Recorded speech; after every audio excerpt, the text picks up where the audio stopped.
जरा सोचिए, एक पुराना सा खंभा जो सदियों से बस चुपचाप खड़ा है और उस पर कुछ ऐसा लिखा है, ऐसी भाषा में जिसे कोई पढ़ ही नहीं पा रहा। ये एक भूला बिसरा इतिहास था जो बस इंतजार कर रहा था कि कोई आकर उसे दोबारा खोज निकाले।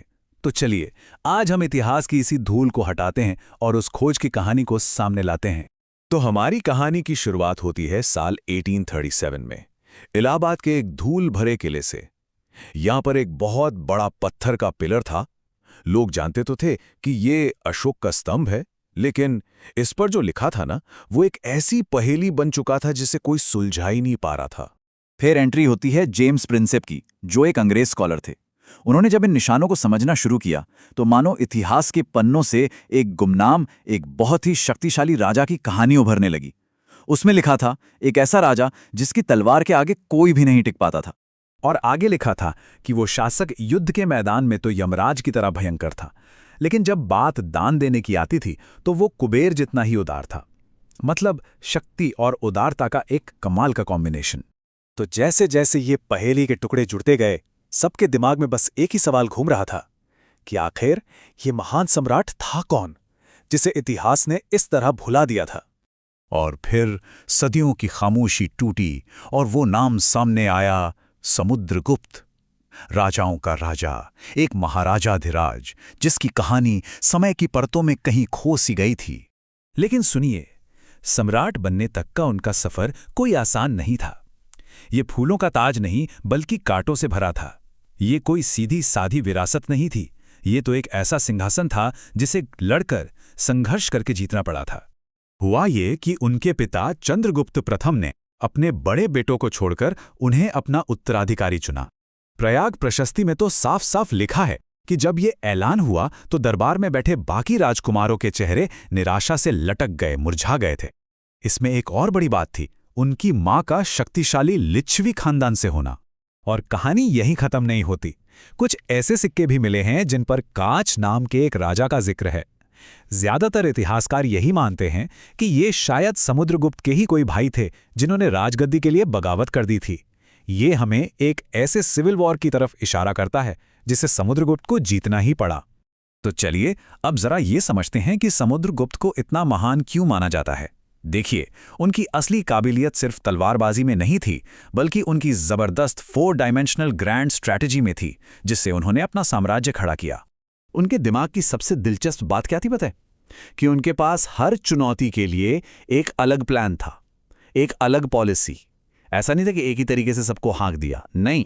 तो उनकी पहली स्ट्रैटेजी थी आर्यावर्त, यानी नॉर्दर्न इंडिया पर पूरा कंट्रोल करना।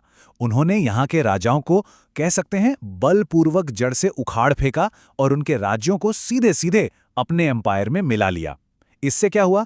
साम्राज्य का जो कोर था, जो सेंटर था, वो एकदम सेफ और स्टेबल हो गया। अब दक्षिण के लिए उनकी पॉलिसी तो सच में कमाल की थी। उन्होंने वहां के 12 राजाओं को हराया, लेकिन फिर बड़ी ही उदारता से उनका राज उन्हें वापस लौटा दिया। शर्त बस ये थी कि वो उनके वफादार बने रहेंगे। ये बहुत ही स्मार्ट मूव था, क्योंकि इतनी दूर के इलाकों पर डायरेक्ट रूल करना बहुत मुश्किल होता। और अपने साम्राज्य की सीमाओं के लिए वहां उन्होंने फोर्स और डिप्लोमेसी दोनों का मिक्स इस्तेमाल किया। जो जंगली इलाकों के राजा थे उन्हें अपना सेवक बना लिया। बॉर्डर पर जो राज्य थे जैसे नेपाल, असम, उन्हें टैक्स देने पर मजबूर किया। और जो विदेशी ताकतें थीं उनके साथ तो शादी के रिश्ते तक बनाए, ताकि बॉर्डर हमेशा के लिए सेफ हो जाए। लेकिन रुकिए, समुद्रगुप्त सिर्फ एक वॉरियर और स्ट्रैटेजिस्ट नहीं थे। चलिए अब उस सम्राट से थोड़ा आगे बढ़कर उस इंसान को जानते हैं जो कला और संस्कृति का भी बहुत बड़ा पारखी था।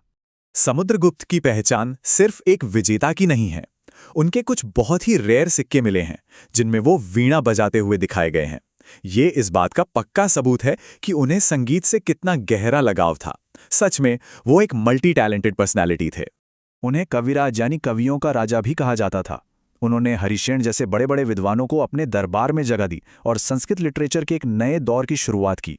वो खुद वैष्णव थे, लेकिन इतने टॉलरेंट थे कि उन्होंने श्रीलंका के बौद्ध राजा को बोध गया में एक मठ बनाने की परमिशन दी। मतलब वो सिर्फ एक साम्राज्य नहीं, एक पूरी की पूरी सिविलाइजेशन बना रहे थे। और अब आते हैं उस मशहूर तुलना पर जिसने सदियों से उनकी पहचान को एक तरह से डिफाइन किया है।